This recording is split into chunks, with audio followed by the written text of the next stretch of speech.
Bom dia, meus irmãos. Estamos começando o ano de 2021. Esse é o nosso primeiro culto, nossa primeira IBD no ano de 2021.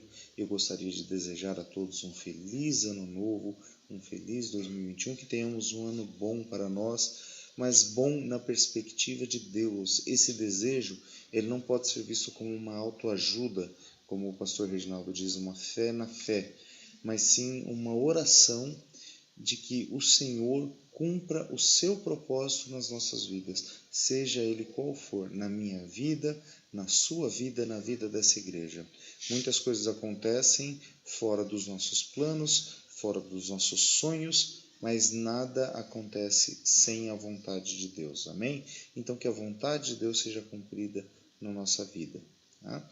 E falando sobre cumprir a vontade de Deus, a gente começa o capítulo 2 de 2 Samuel com Davi, após ter recebido a notícia da morte de Saul e ter pranteado pela perda do rei de Israel, do ungido de Deus para Israel, ele poderia tranquilamente ter assumido o trono, uma vez que ele já havia sido ungido rei pelo profeta Samuel.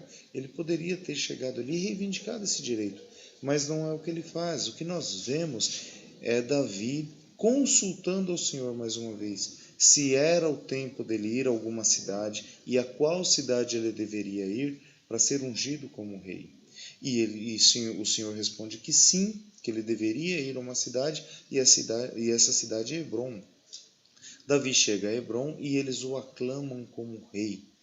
Ele, após ser aclamado como rei ali de Judá, daquela região, ele também agradece ao povo de Jabes de Gileade por ter cuidado do corpo do rei Saul, quando Saul foi morto, ter tido o cuidado de retirar o corpo e ali sepultaram. Então Davi começa a reinar ali tranquilamente. Seu reinado dura aí 7 anos. Porém, do outro lado, em Israel, o que acontece? Isbosete, um dos filhos de Saul, também é ungido rei por um general de Saul. Abner era um general, alguém muito especial da guarda de Saul, e ele fala: bom, se o rei Saul está morto, quem deve reinar no lugar é seu filho, Isbosete. O reinado era uma coisa hereditária, então Isbosete era um príncipe em Israel. O interessante é que Abner conhecia a Davi, já havia lutado. Abner apresentou Davi ao rei Saul e serviu com ele ali no exército de Saul. Provavelmente sabia, inclusive, que Davi já havia sido ungido rei. Naquele episódio, até narrado já pelo pastor Ramon, de que o Senhor fez cair os soldados de Saul sob um sono profundo, e Davi vai até Saul. Se eu não me engano, no livro de Crônicas, uma passagem em que Davi adverte Abner sobre isso e fala assim: olha, vocês cochilaram no cuidado com o rei, vocês não deveriam ter feito isso, o rei precisa de todo o cuidado. Então ele conhecia, e mesmo assim ele unge Isbosete. E aí então ele marcha com seus soldados e vai ao encontro de Davi. E chegando ali no lago de Gibeão, ele encontra com Joabe, que era o general de Davi, o general da guarda de Davi. Joabe não só era o general da guarda de Davi, como também sobrinho de Davi. Ele estava com Abissai e Azael, os 3 irmãos, filhos de Zeruia, a irmã de Davi. Então Joabe e Abner entram em acordo para que 12 soldados de cada lado pelejassem ali, lutassem, para definir quem seria o vencedor, de modo que não precisassem todos os soldados entrarem em batalha. Eles concordam e os 12 soldados entram em batalha, porém os 12 se matam. Um mata cada um dos 12 do exército de Davi, mata o 12 do exército de Joabe, porém também é morto.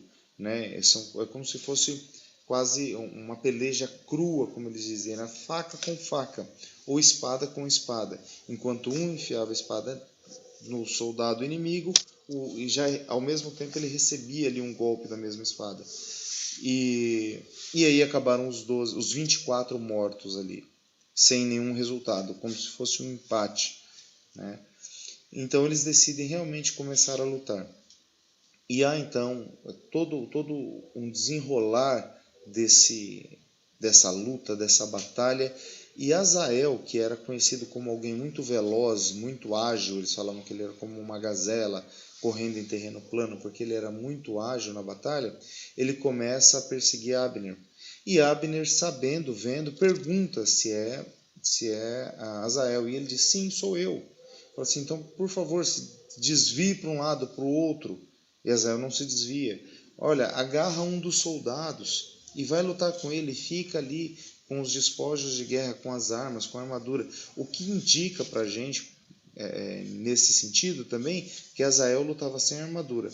Como Azael não desiste de perseguir Abner, pelo que a palavra fala, coloca sua lança ali, de modo que Azael vinha correndo e a lança o atravessou pela barriga, saindo pelas costas. Algumas traduções dizem que foi o lado oposto da lança, como se Abner tivesse fincado a parte da frente da lança, a ponta da lança no chão, e Azael tivesse topado com o cabo. Então há algumas divergências nas algumas traduções. Mas Azael fica ali morto e Abner continua fugindo. Sem saber disso, seu irmão Joabe continua a perseguir Abner, e chegando em um determinado ponto, Abner, já vendo cercado por todo o exército de Davi, fala, olha, até quando nós vamos nos matar como irmãos? Nós somos todos povo de Deus, povo de Israel. Por que nós estamos nos atacando? Vamos parar com a briga. Vamos parar com essa guerra. Então Joabe diz, se você não tivesse me advertido disso, nós teríamos continuado essa guerra e esses irmãos iam continuar lutando entre si. Então tocam ali as trombetas e a batalha termina. Ao terminar a batalha, Abner recolhe seu exército e volta junto para Isbosete, o seu rei. E o exército também de Davi, junto com Joabe, recolhe seus mortos, percebe a morte de Azael e volta para casa também, contando 19 mortos mais Azael, 20 no total. Porém, do lado de Saul, do lado do exército do filho de Saul, de Isbosete, foram feridos muitos soldados, mais de 300 soldados. Ou seja, o que demonstrava a força daquele exército comandado por Davi. Amém? Eu espero que os irmãos leiam o capítulo, é muito interessante. Leiam também o estudo que está em anexo no grupo de WhatsApp, porque ele traz alguns detalhes dessa batalha, ele traz algumas questões de distância. Eu achei bem interessante o estudo, então vale a pena os irmãos lerem. Tenham um bom domingo, que o Senhor os abençoe e possam estar todos aí no nosso culto de adoração ao Senhor à noite. Amém?